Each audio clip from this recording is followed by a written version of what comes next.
வணக்கம். தமிழ் ஃபுட் கார்னரில் இன்றைக்கி முருங்கைக்காய் ஃப்ரை பண்ண போகிறோம். ரொம்ப ஈஸியாக பண்ணக்கூடிய இந்த ஃப்ரை டேஸ்ட் ரொம்ப சூப்பராக இருக்கும். சாம்பார் சாதம், பருப்பு சாதம், தயிர் சாதத்துக்கெல்லாம் சைட் டிஷ்ஷாக வச்சு சாப்பிட்றதுக்கு ரொம்பவே பொருத்தமாக இருக்கும். எப்படி பண்ணுறதுன்னு பார்க்கலாம். 4 முருங்கைக்காயை வாஷ் பண்ணி இந்த சைஸ் துண்டுகளாக கட் பண்ணி வச்சுருக்கேன். அதை இந்த பேனில் சேர்த்துட்டு ஒரு 3/4 கப் தண்ணி சேர்த்துக்கலாம். இது கூட 1/4 டீஸ்பூன் மஞ்சள் தூள், 1/2 டீஸ்பூன் உப்பு சேர்த்து நல்லா ஒரு தடவை மிக்ஸ் பண்ணி விட்டுட்டு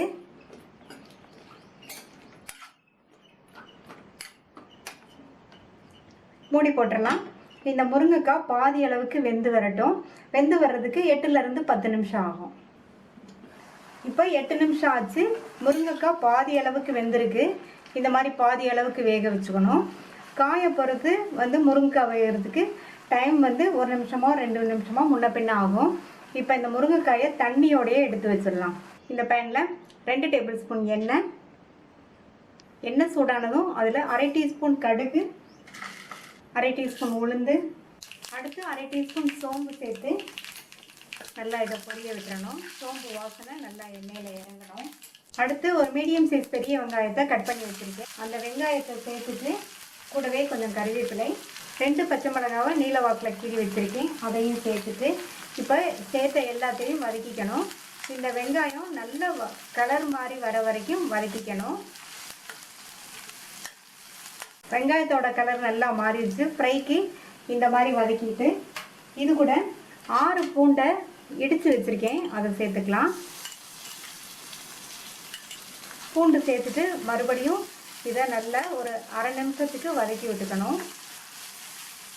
இப்போ பூண்டும் 1/2 நிமிஷம் போல் வதங்கிடுச்சு. அடுத்து இது கூட 1/2 டீஸ்பூன் தனி மிளகாத்தூள், 1/2 டீஸ்பூன் கரெக்டாக இருக்கும். நீங்கள் உங்கள் காரத்துக்கு தகுந்தபடி சேர்த்துக்கோங்க. 1/2 டீஸ்பூன் கொத்தமல்லி தூள், 1/2 டீஸ்பூன் கரம் மசாலா தூள். முருங்கைக்காய் வேகும் போது 1/2 டீஸ்பூன் உப்பு சேர்த்தோம். இப்போ இந்த மசாலாவுக்கு ஒரு 1/4 டீஸ்பூன் உப்பு சேர்த்து நல்லா இதை ஒரு தடவை மிக்ஸ் பண்ணி விட்டுக்கலாம்.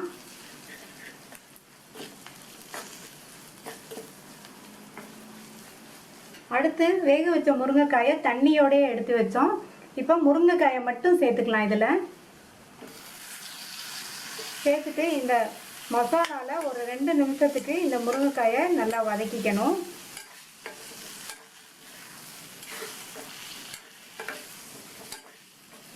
முருங்கைக்காய் இந்த மசாலாலே நல்லா 2 நிமிஷமாக வதங்கிடுச்சு.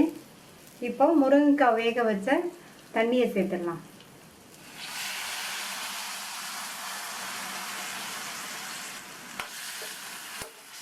தண்ணி சேர்த்துட்டு நல்லா ஒரு தடவை மிக்ஸ் பண்ணி விட்டுட்டு மூடி வச்சிடலாம்.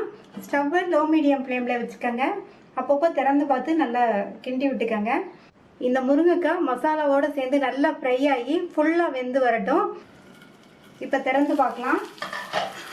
முருங்கைக்காய் மசாலாவோடு சேர்ந்து நல்லா வெந்து ஃபுல்லாக ஃப்ரை ஆகிடுச்சு. நம்மளுடைய முருங்கைக்காய் ஃப்ரை ரெடி ஆகிடுச்சு. கடைசியாக இதில் கொத்தமல்லி தழையை தூவிடலாம்.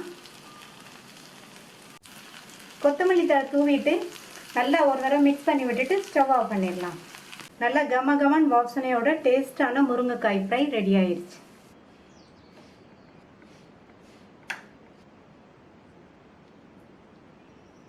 இந்த டேஸ்டான முருங்கைக்காய் ஃப்ரையை ட்ரை பண்ணி பார்த்துட்டு உங்கள் கமெண்ட்ஸை சொல்லுங்கள்.